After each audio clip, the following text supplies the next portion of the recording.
Το Πασόκ είναι το κόμμα της μεταπολίτευσης. Είναι το κατεξοχήν κόμμα που ταυτίστηκε με την Ελλάδα της μεταπολίτευσης. Και μετά την πολύ μεγάλη διεθνή κρίση του 2008 που βιώθηκε στη χώρα μας το 2009 και το 2010, με την είσοδό μας σε αυτό που ονομάζουμε μνημόνιο, φαίνεται ότι η Ελλάδα αυτής της μεταπολίτευσης τελείωσε. Και αυτό είχε και τον αντίκτυπο στο κόμμα της μεταπολίτευσης, στο κατεξοχήν κόμμα της μεταπολίτευσης, στο Πασόκ. Είναι πολλές οι αιτίες που φτάσαμε ως εδώ. Η κρίση πόσο συνέτεινε? Πόσο συνέτεινε? Νομίζω η κρίση ευθύνεται περισσότερο για την ραγδαία πτώση του Πασόκ. Δηλαδή αυτό το πράγμα, την απώλεια 40 ποσοστίων μονάδων στο εκλογικό αποτέλεσμα.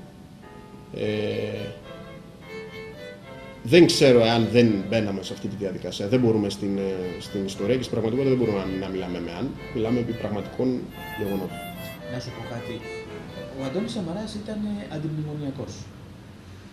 Και ξαφνικά γίνεται μνημονιακός. Και μάλιστα μνημονιακότερος των μνημονιακών. Έτσι.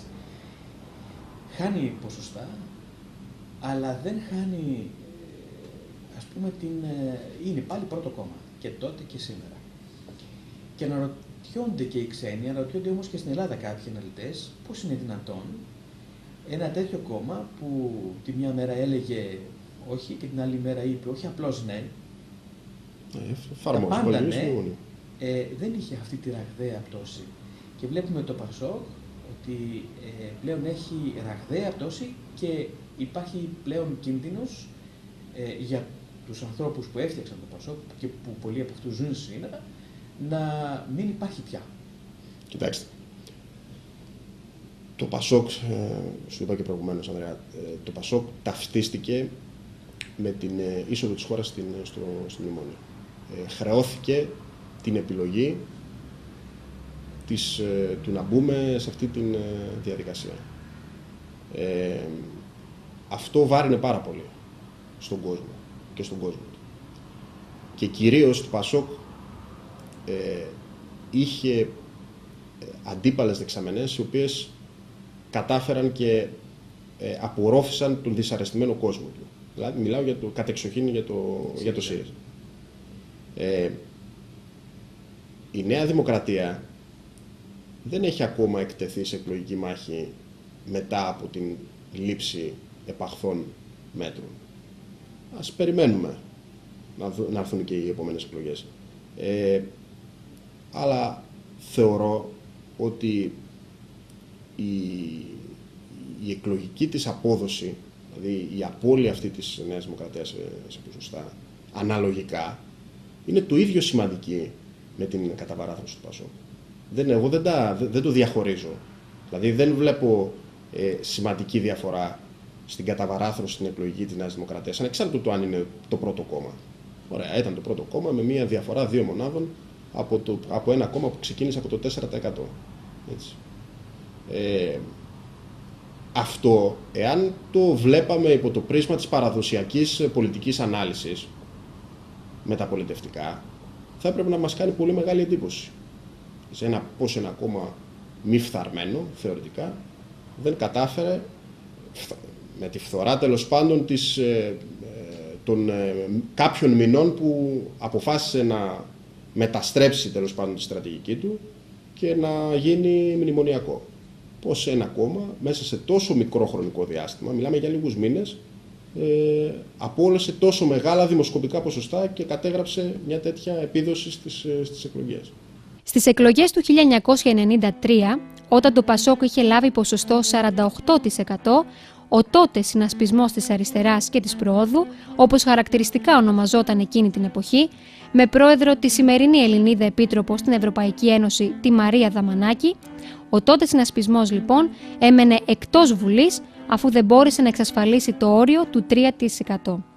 Ο συνασπισμός στη συνέχεια άλλαξε πρόεδρο, εξέλεξε τον Νίκο Κωνσταντόπουλο, με δυσκολία όμως κατάφερε να εξασφαλίσει το όριο του 3% και να μπαίνει στη Βουλή κατά τις επόμενες εκλογικές αναμετρήσεις. Ώσπου κάποια στιγμή ο συνασπισμός, ή καλύτερα ο ΣΥΡΙΖΑ, ανέδειξε ένα καινούριο πρόσωπο στην προεδρία του, τον νεαρό τότε Αλέξη Τσίπρα. Με πρόεδρο τον Αλέξη Τσίπρα, ο ΣΥΡΙΖΑ, λίγο πριν από την κρίση, εκτοξεύτηκε δημοσκοπικά, στη συνέχεια όμως τα ποσοστά του υποχώρησαν, ενώ μεσούσης της κρίσης εκτοξεύτηκε και εκλογικά, καταλαμβάνοντας τη θέση της αξιωματικής αντιπολίτευσης. Όταν ο Βαγγέλης Βενιζέλος ανήλθε στην προεδρία του Πασόκ, μίλησε για μια αλλαγή την επόμενη περίοδο στην ηγεσία του κινήματος, επισημένοντας ότι οι νέοι πρόεδροι θα πρέπει πλέον να είναι τριαντάριδες, επηρεασμένος ίσως από την άνοδο του ΣΥΡΙΖΑ εξαιτίας του Αλέξη Τσίπρα. Μάλιστα, πριν από λίγο διάστημα, ο Βαγγέλης Βενιζέλος επέβαλε ως νέο γραμματέα του Πασόκ ένα νέο άνθρωπο, τον Νίκο Ανδρουλάκη, από τη γενιά των τριαντάριδων. Το ερώτημα είναι όμως, μπορεί ο Νίκος Ανδρουλάκης να γίνει ο Αλέξης Τσίπρας του ΣΥΡΙΖΑ?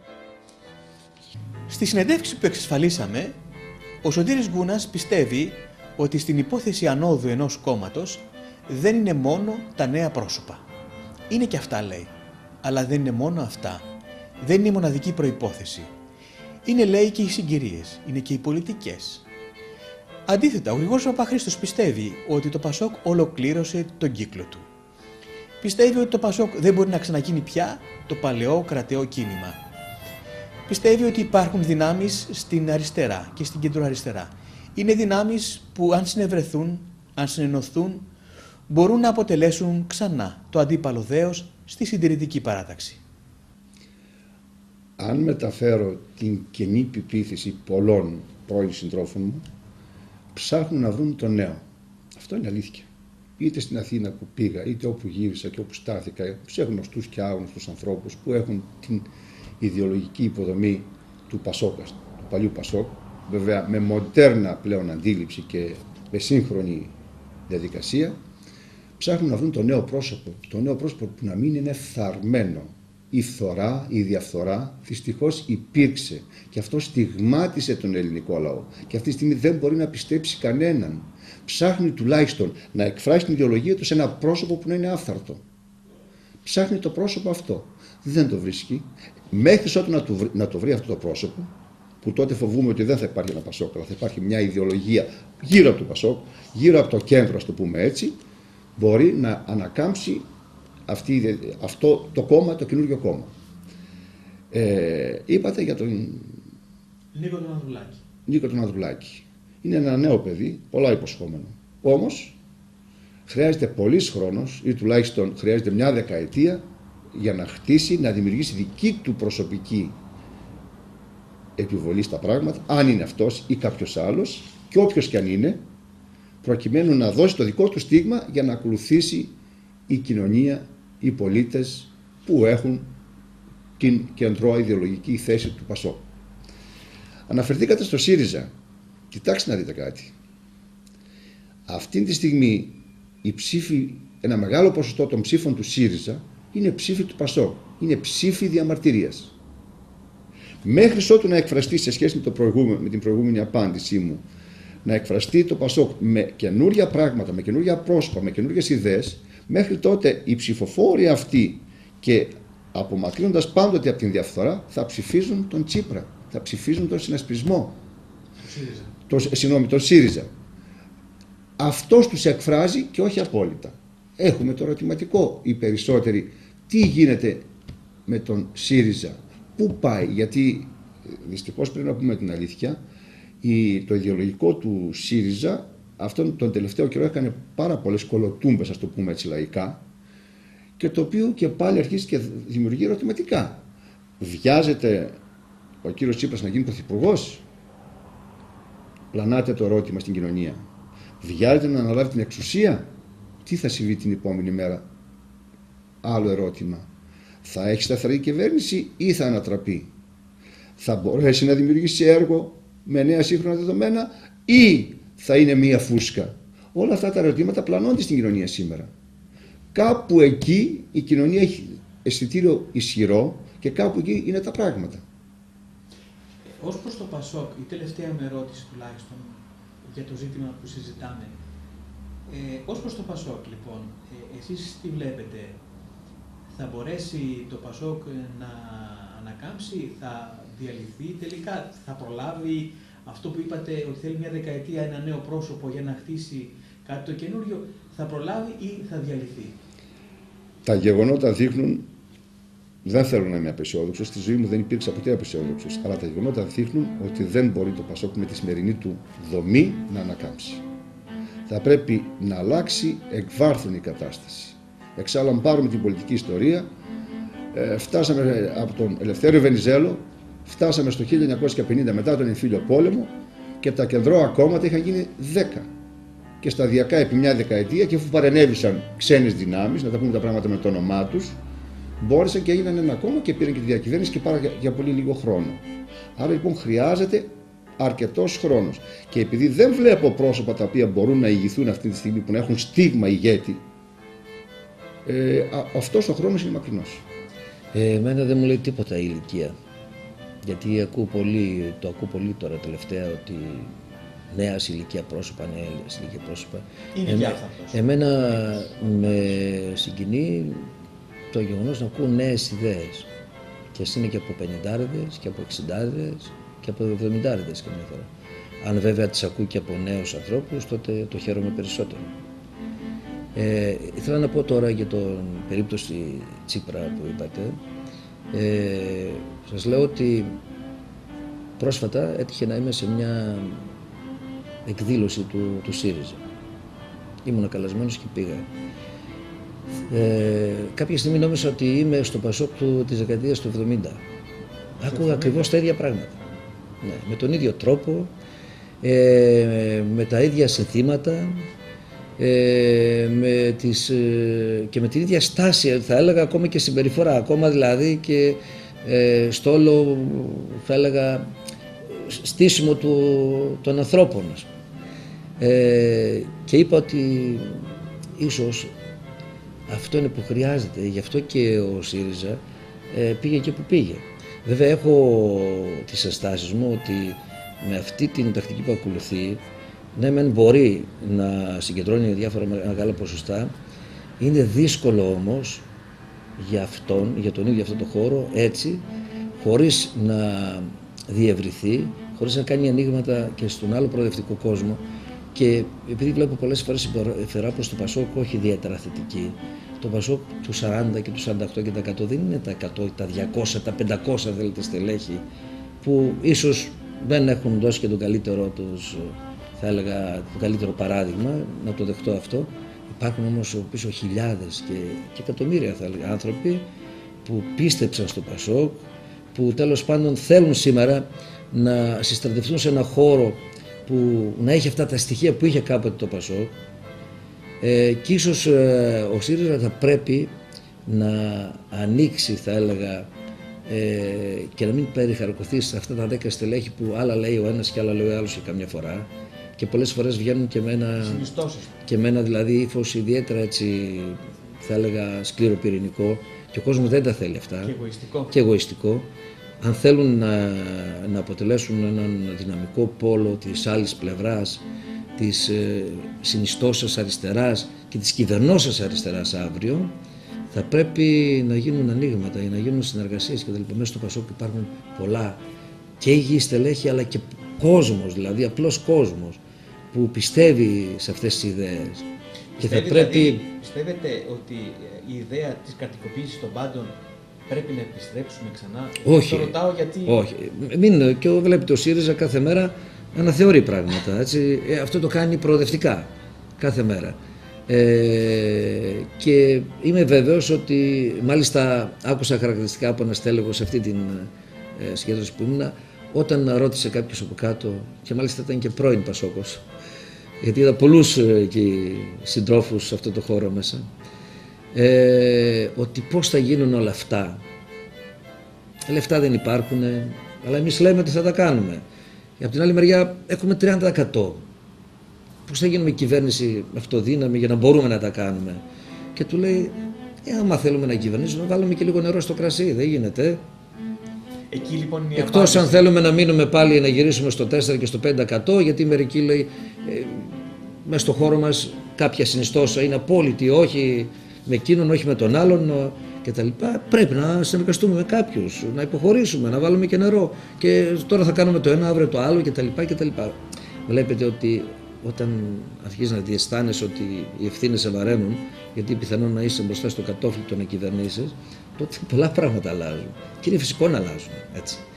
Αλλά όμως, όταν είσαι έστω από την πλευρά της αντιπολίτευσης, καλά είναι να τα διεκδικείς, να αγωνίζεσαι για πράγματα που ξέρεις ότι αφορούν τον πολύ κόσμο, τον απλό κόσμο, τον μη προνομιούχο θα έλεγα κόσμο κτλ. Αυτός είναι και ο χώρος και ο ρόλος της αριστεράς βέβαια, που κι εμείς κάποτε λέγαμε ότι είμαστε αριστεροί στο Πασόκ. Ούτε καν κεντροαριστεροί πολλές φορές δεν θέλαμε να μας λένε. Το κέντρο μας ενοχλούσε καμιά φορά. Το αποδεχτήκαμε στο τέλος, αργότερα αποδεχτήκαμε για άλλα πράγματα.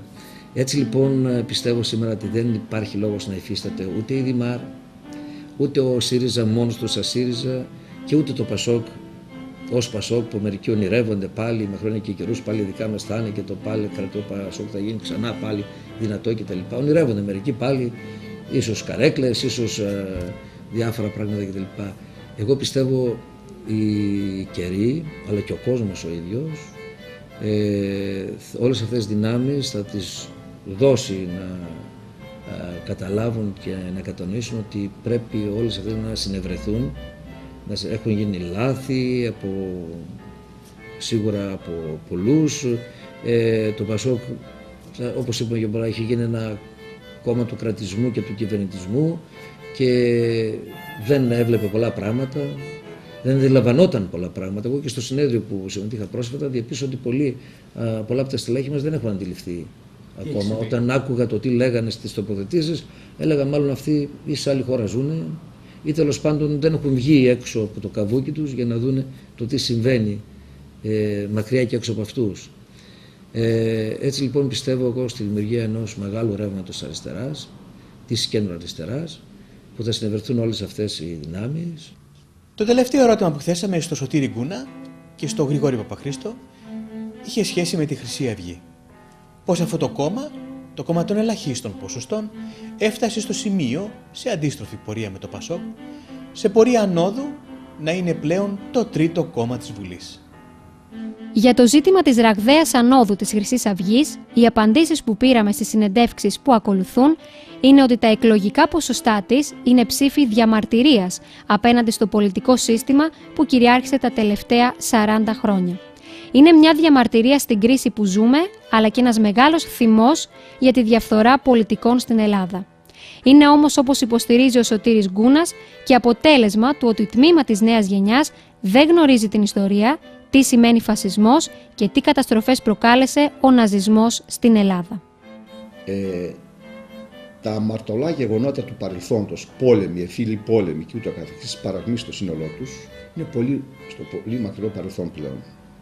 Έτσι η νέα γενιά δεν γνωρίζει την ιστορία, η ελληνική νέα γενιά. Το δεύτερο είναι ότι ο κόσμος εξαιτίας της διαφθοράς όλων των κομμάτων, ιδιαίτερα του Πασόκ, θύμωσε και αντέδρασε με τον πιο επώδυνο δυστυχώς τρόπο. Η ψήφος προς το κόμμα που αναφέρατε, στη Χρυσή Αυγή, είναι ψήφος διαμαρτυρίας, αλλά με πολύ επώδυνη κατάσταση. Για ένα μέρος. Η νεολαία ιδιαίτερα που κατευθύνθηκε προς τη Χρυσή Αυγή, δεν γνωρίζει το παρελθόν της ιστορίας μας. Αν το γνώριζε δεν θα το έκανε. Αλλά και αν το γνώριζε, ενδεχομένως να το έκανε, διότι κοιτάξτε να δείτε κάτι. Όταν ρωτάς ένα νέο, μα γιατί πας στη Χρυσή Αυγή, γιατί ψηφίζεις Χρυσή Αυγή, ούτε ιδεολογία έχει, ούτε κάτι συγκεκριμένο. Γιατί οι άλλοι που είχαν ιδεολογία κάναν κάτι ή απλώς μας κλέψανε. Τι απαντά στον εαυτό μου, να του πω αυτό το ερώτημα. Τι απαντά σε αυτόν τον νέο. Να ποια ήταν τα αίτια λοιπόν που ανέβηκε στα ποσοστά και θα ανέβει περισσότερο δυστυχώς η Χρυσή Αυγή. Βέβαια, προσωπικά πιστεύω ότι όπως θα ανέβει έτσι και θα κατεβεί, αλλά σήμερα πλανάται και στις άλλες χώρες της Ευρώπης ο φασισμός. Όσο και αν αυτό μας φαίνεται παράξενο. Ήδη αυτή τη στιγμή και στην Ιταλία και στη Γαλλία και στην Ισπανία υπάρχουν κόμματα που δυστυχώς πιστεύουν σε αυτό το ιδεολογικό υπόβαθρο. Μην μας παραξενεύουν η νεολαία ή γενικότερα οι Έλληνες ψηφοφόροι. Εκτός αυτού, σήμερα τα μέσα μαζικής επικοινωνίας, ενημέρωσης όπως θέλετε, αλλά ιδιαίτερα τα ηλεκτρονικά μέσα επικοινωνίας, έχουν φέρει τον κόσμο σε μια γειτονιά. Αντιλαμβάνεστε ότι είναι πληροφορημένοι πάντες και μπορούν να αντιδρούν, ιδιαίτερα οι νέοι που δεν γνωρίζουν ιστορία δυστυχώς, αυτό είναι λυπηρό για την νεολαία που το λέω, να αντιδρούν κατά αυτόν τον τρόπο. Να γιατί η Χρυσή Αυγή ανέβηκε. Κάποιοι ελεκτρονώνονται μέσα από ακόμα και από τη Χρυσή Αυγή για να βγάλουν τα αποθυμένα τους, γιατί σου λέει τόσο καιρό σας στήριζα, σας ψήφιζα και εγώ έτρεχα, στερήθηκα και πράγματα πολλές φορές για να στηρίξω αυτό το κόμμα και εσείς με δουλεύατε, κλέβατε, τρώγατε, κάνατε, ράνατε και τα λοιπά και ξέρω εγώ, ας πούμε. Και γι' αυτό πολλές φορές βλέπετε και πασόκους μέσα στον χώρο της Χρυσής Αυγής και να είναι άξονο πορείας, όπως είναι γεγονός. Είναι πράγματα, θα έλεγα, που συμβαίνουν αυτόν τον καιρό. Η τελευταία μου τελευταία μου ερώτηση, δεν σας με προλάβατε εσείς. Πώς αυτό το κόμμα, η Χρυσή Αυγή, από το 0,1 και 0,2% εκτοξεύθηκε κυριολεκτικά. Αυτό δεν έχει ξανασυμβεί στην Ελλάδα σε κόμμα. Και έφτασε στο 16-17, τώρα είναι στο 12, δεν ξέρω που είναι. Πάντως ή έχει ποσοστά του τρίτου κόμμα. Δεν είναι ακροδεξί αυτή που είναι αυτό το ποσοστό που τώρα προσμετράται στη Χρυσή Αυγή σε αυτή τη φάση. Δεν το βλέπουν αυτοί καν έτσι που λένε σήμερα ότι ναι, θα ψηφίσουμε αυτή τη φορά, ίσως τη μοναδική φορά, για αυτή τη φάση τώρα κτλ. Γιατί πρέπει κάποιους να τιμωρήσουμε, γιατί πρέπει να εκδικηθούμε το σύστημα, γιατί να βγάλουμε την αγανάκτησή μας. Γιατί πονάει αυτός ο κόσμος, πόνεσε ο κόσμος.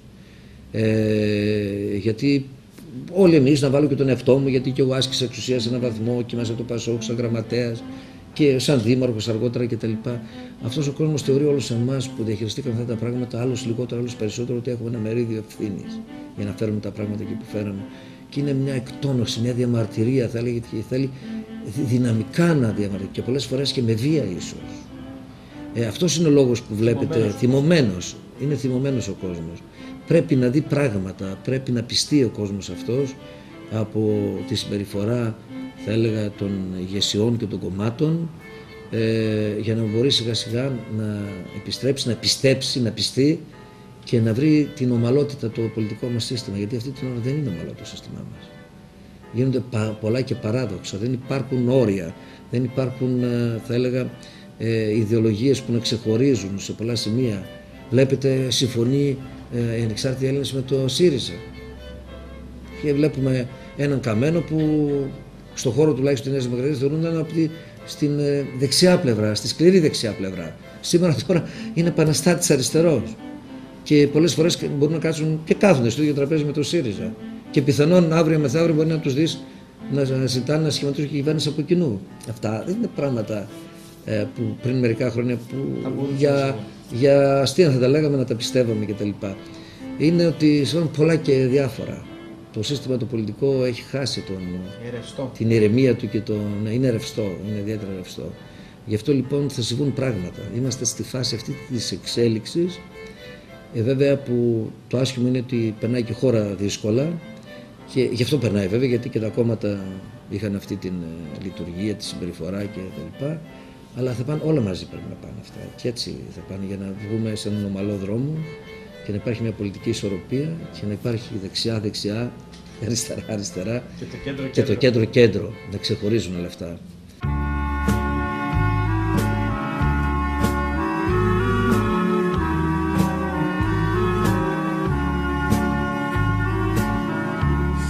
Σύννεφο από το καιρό, μονάχο μες στον ουρανό, πήρα παιδί τους δρόμους.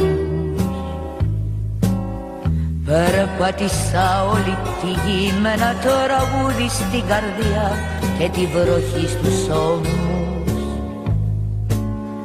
Μ' αυτά τα χέρια σαν φτερά που δεν εγνώρισαν χαρά, πάλεψα με το κύμα. Είχα βαθιά μου μια πληγή, αγάπη που δεν βρήκε γη, χαμένη μες στο κρίμα. Με πρόσωπο τόσο πικρό από τον ήλιο το σκληρό, χάθηκα μες στη νύχτα. Κι ο έρωτας με πήγε εκεί που είχα στα χείλη το φίλι, μα συντροφιά δεν είχα. Με την καρδιά μου μια πληγή περπάτησα σ' αυτή τη γη που είχα να τη ζήσω. Μα μου τα πήραν πονηροί, το όνειρο και την αυγή, και φεύγω πριν αρχίσω. Σαν συνηθώ απ' το καιρό μονάχο μες στον ουρανό, θα έρθω ξανά κοντά σου. Μέσα σε εκείνη τη βροχή που σ' άφησα κάποιο πρωί και χάσα τη ζωή μου. Θα έρθω ξανά απ' τα παλιά σαν το πουλί απ' το νοτιά, την πόρτα να χτυπήσω.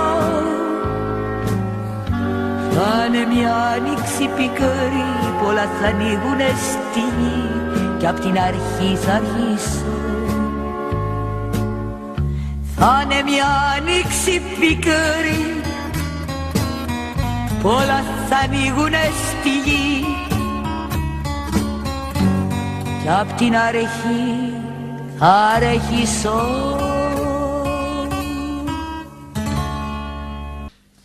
Φίλες τηλεθεάτριες, φίλοι τηλεθεατές, μια ακόμα εκπομπή Αφιτηρία έφτασε στο τέρμα της. Με όχημα την Εγνατία τηλεόραση και μέσα από την εκπομπή Αφιτηρία κάναμε ένα ακόμα δρομολόγιο στο χρόνο και στην ιστορία. Από το 1974 μέχρι και σήμερα. Μιλήσαμε για την ελληνική πολιτική σκηνή εν μέσω κρίσης. Μιλήσαμε όμως κυρίως για το φαινόμενο Πασόκ. Για το Πασόκ, το άλλοτε κρατεό Πασόκ του 48% που γεννήθηκε το 1974, που κυριάρχησε για 40 χρόνια στην ελληνική πολιτική σκηνή, που κυβέρνησε για πολλά χρόνια, που όμως τώρα φαίνεται να βρίσκεται στη δύση του. Και υπάρχουν ερωτήματα στα οποία προσπαθήσαμε να απαντήσουμε. Μπορεί να ανακάμψει το Πασόκ? Είναι χρήσιμο να ανακάμψει? Υπάρχει περίπτωση να διαλυθεί το Πασόκ? Μπορεί να μετασχηματιστεί? Μπορεί να συνευρεθεί με άλλους πολιτικούς σχηματισμούς στην κεντροαριστερά? Σε αυτά τα ερωτήματα, αν και απάντησαν οι συμμετέχοντες στην εκπομπή μας, σε αυτά τα ερωτήματα πρακτικά μπορεί να απαντήσει μόνο ο ελληνικός λαός με την ψήφο του. Και βεβαίως η ιστορία να καταγράψει. Να είστε πάντοτε καλά. Γεια σας.